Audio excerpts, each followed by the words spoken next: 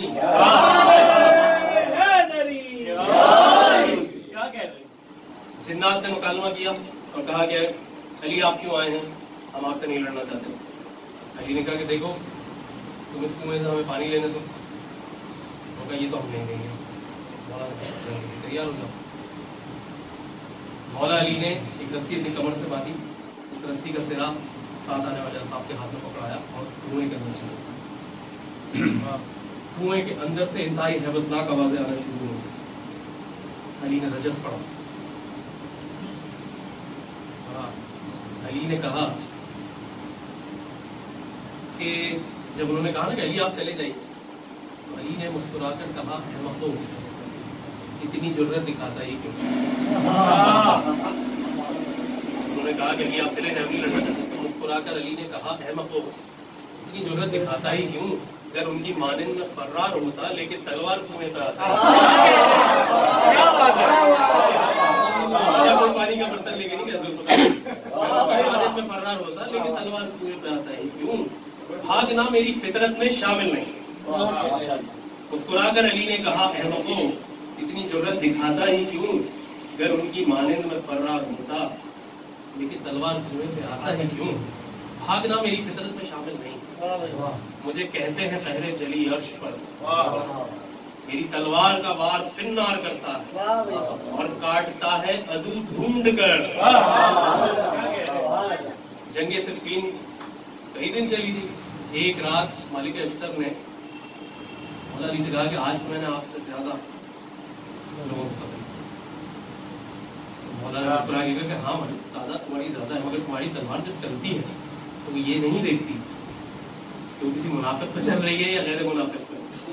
میری تلوار جب چلتی ہے تو میں آنے کی والی اس کی 14 نسلوں کو دیکھ رہا ہوں.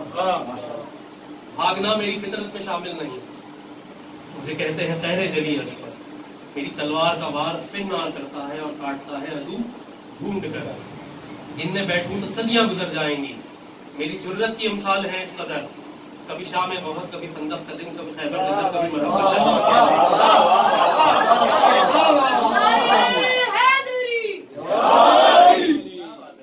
میری شمشیر یوں چوستی ہے لہو جیسے صحرا کے ہونٹوں پہ پانی.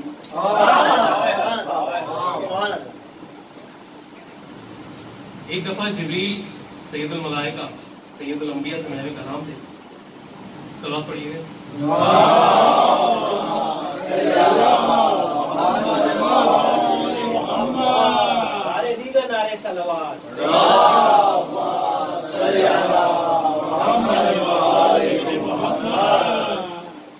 سید الملائکہ سید الانبیاء سے محو کلام تھے. کہنے لگے یا رسول اللہ، میں نے اپنی زندگی میں 3 بار تیز ترین پرواز کی.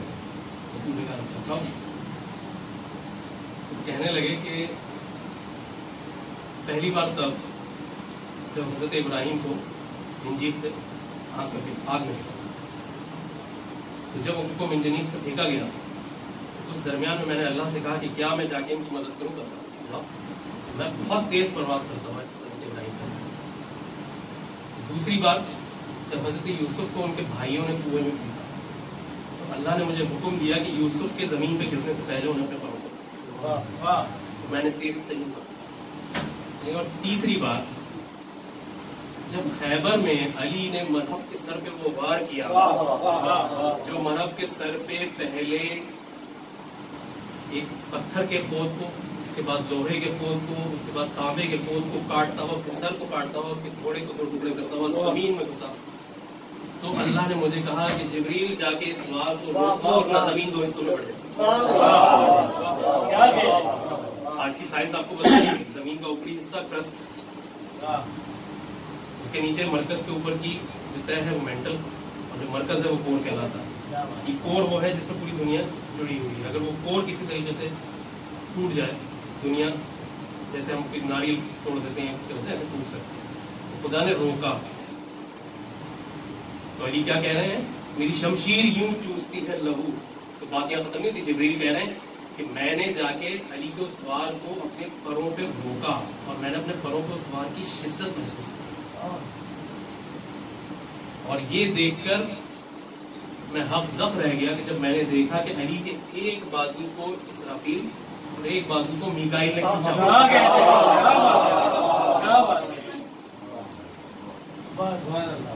میری شمشیر یوں چوستی ہے لہو جیسے صحرا کے ہونٹوں پہ پانی پڑے، روک لیتا ہوں تلوار بس اس لیے پھر نہ خالق کو دنیا بنا۔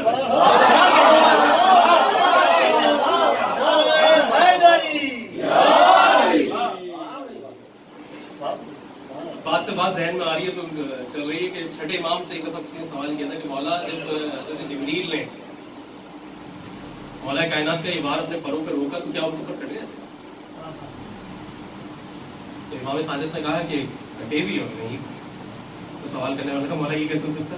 کہنے گے بالکل ویسے ہی جیسے اسماعیل ذبح ہوئے بھی اور نہیں بھی۔ سلوات پڑھ دیجیے بابا سے۔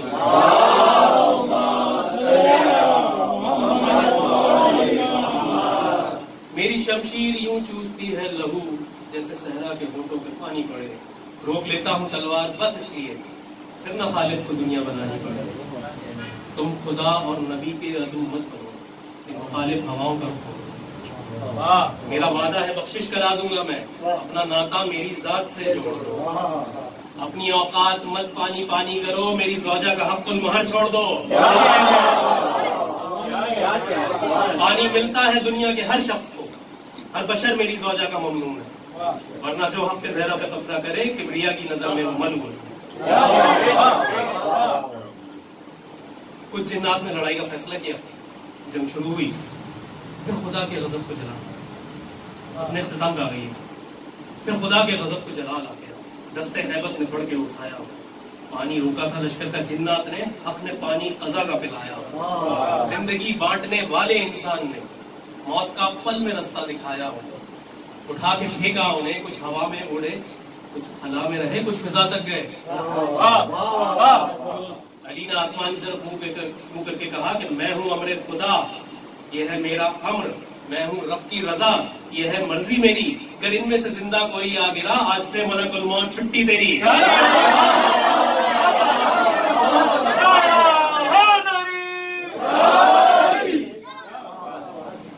اللہ کائنات نے اس جنگ میں روایتوں میں ہے کہ 20,000 کے قریب جنات، اس کا جب مولا کائنات فتح ہو گیا ہے تو رسول خدا کی پیشانی اور غصہ تاریخ میں کتاب میں ہماری ساری کتابوں میں واقعہ لکھا ہوا جنگ سے مشہور ہے۔ مولا کائنات کی جنگ کے میدان میں جو بہادری ہے وہ ایسی ہے کہ اس کی فخر و مباحت ہم اور آپ کیا کریں گے، اللہ کرنا۔ احد کے میدان میں جب مسلمانوں نے رسول خدا کی حکم رولی کی اور اس دربے کو چھوڑ دیا جہاں انہیں تعینات کیا تھا، اور خالد بن ولید اپنے رستے کو لے کے وہاں سے حملہ آور ہوا، مسلمان دونوں طرف سے گھر گئے۔ یہ واحد جنگ ہے جس میں مولا کائنات کو 16 زخم لگے، اور جب یہ ایک بھگدڑ مچی، لوگ بھاگ گئے، اور بھاگنے کے لوگوں نے فخر کیا، کوئی کہتا میں 1 دن بعد آیا، کوئی کہتا میں 2 دن بعد آیا، کوئی کہتا میں 3 دن بعد آیا۔ ایک صاحب تو یہ بھی کہتے ہیں کہ میں تو پہاڑ پہ ایسے اچھل اچھل کے بھاگ رہا تھا جیسے پہاڑی بکری اچھلتی۔ مگر علی کی بہادری کا وہ عالم تھا کہ علی ایک ایک لاشیں کو پلٹتے جاتے تھے اور رسول خدا کو تلاش کرتے تھے۔ رسول خدا ایک گڑھے میں گر گئے، جس کی کسی کو دکھائی نہیں دے رہا۔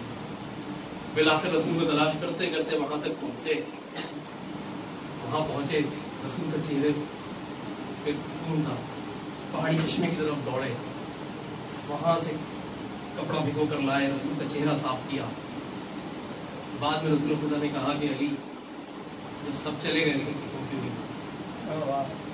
مولا کائنات جواب دیتے ہیں کہ رسول اللہ ایمان کے بعد کفر کیسے اختیار کیا؟ اور پھر اسی میدان میں ہمیں یہ منظر بھی دیکھنے کو ملتا ہے کہ رسول اکرم کے عزیز ترین چچا حضرت حمزہ علیہ السلام، ابو سفیان کی بیوی ہندا ان کی لاش پہ آتی ہے، کہ ناک کاٹتی ہے، کان کاٹتی ہے، گھوڑ کاٹتی ہے، انہیں تاگے میں پروتی ہے، گلا میں پہنتی ہے، جگر چاک کر کے باہر نکالتی ہے، چباتی ہے، کھایا نہیں جاتا تو دھوپ دیتی ہے۔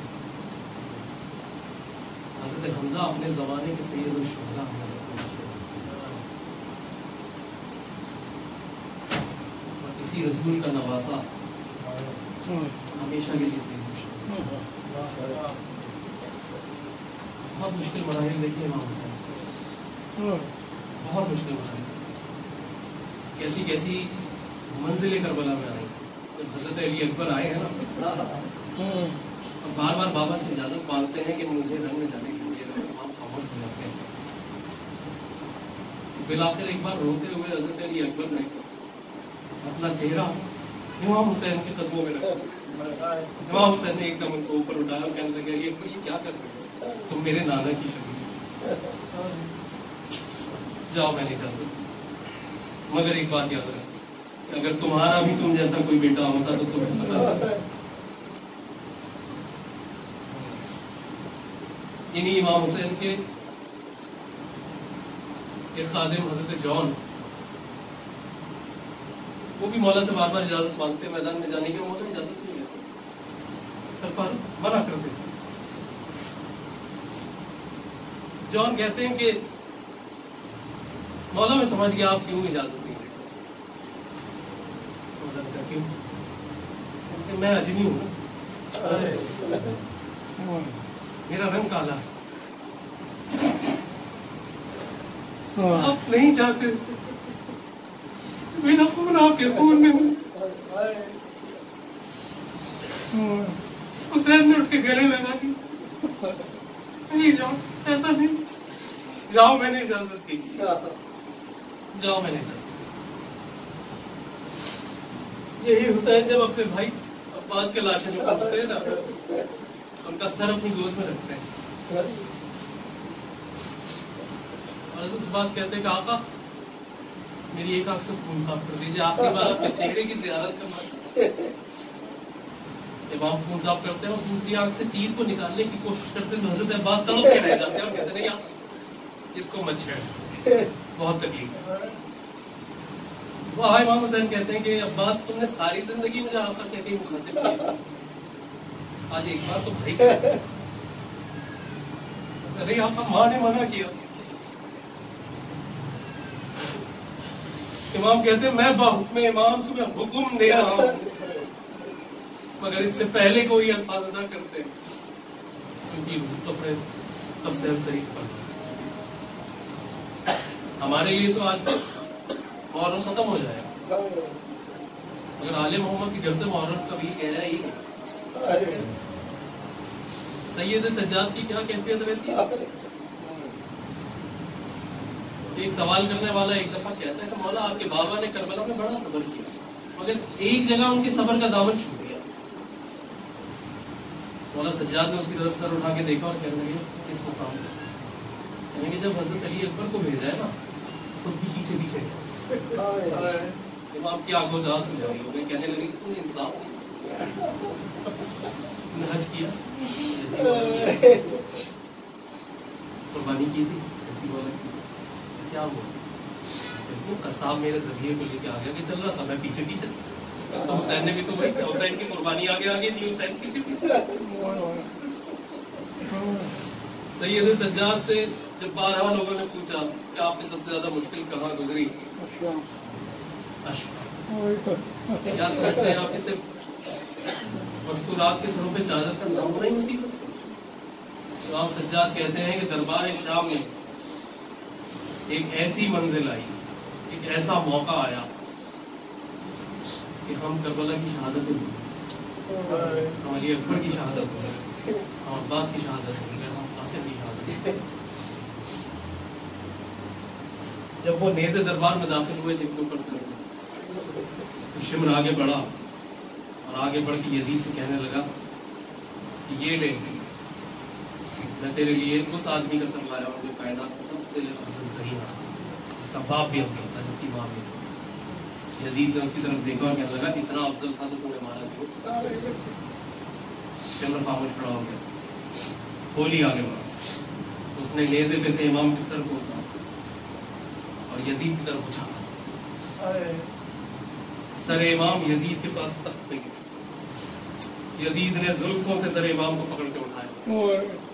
کچھ خدام تشت لے کے آگے بڑھے, اس تشت میں اس سر کو رکھ دیا گیا.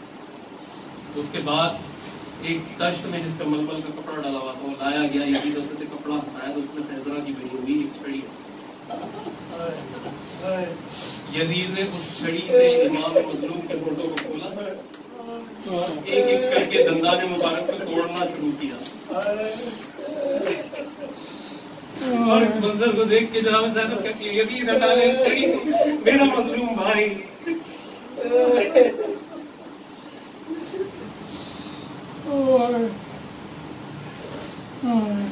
ماتم حسین.